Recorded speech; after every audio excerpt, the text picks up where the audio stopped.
In this video, I'd like to continue talking about finding the midline of these sinusoidal functions when we are given a picture of the graph.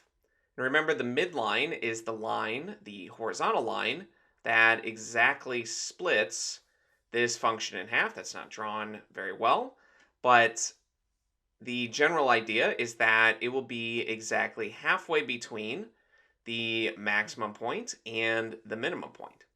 And for this example problem, we are told the value of a maximum point and the value of a minimum point. And the midline concerns the y value. So we want to look at the y values of each of these points. The maximum y value would be 7.7 and the minimum would be minus 6.7.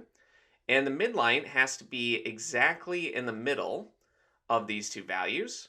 And when we need to find a value that's in the middle of two numbers, we can take their average. So if we add the two numbers together and we divide by the amount of numbers we're adding together, which in this case is 2, then we will find their average. We will find the value right in the middle of these. And when we add 7.7 to negative 6.7, or we subtract these values, we find that the numerator simplifies to 1, and then we divide that by 2 to get a value of 0.5. And this value here, if we set it equal to y, this would be the equation of our midline.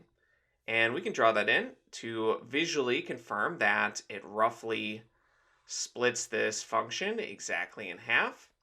But to actually check this, we can look at the amplitude of the function.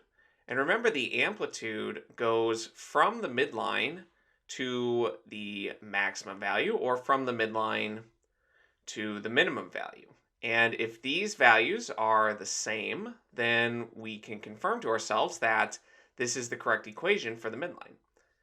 And to find this amplitude here, we would take our value of 7.7 and subtract off the y value of the midline, which is 0.5, to give us a value of 7.2.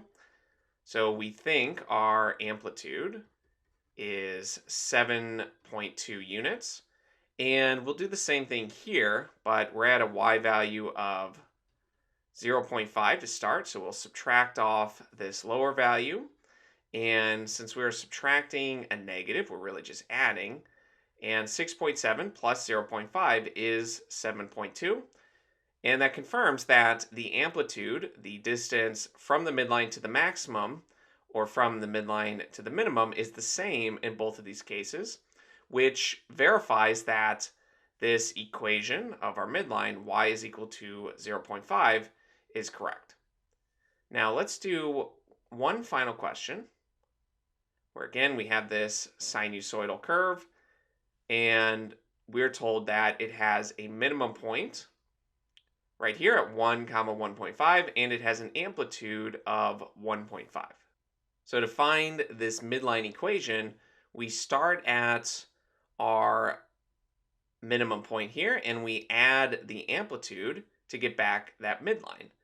And we're told the amplitude is 1.5. So if we take our minimum y value of 1.5 and we add the amplitude to that, we should get back the equation of our midline.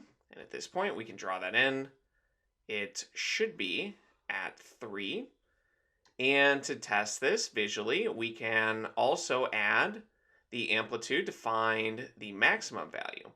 And if we add 1.5 to 3, we should get back a y value of 4.5. And we can visually confirm that the maximum points do have a y value at 4.5. So we can feel confident that y equals 3 is the equation of the midline.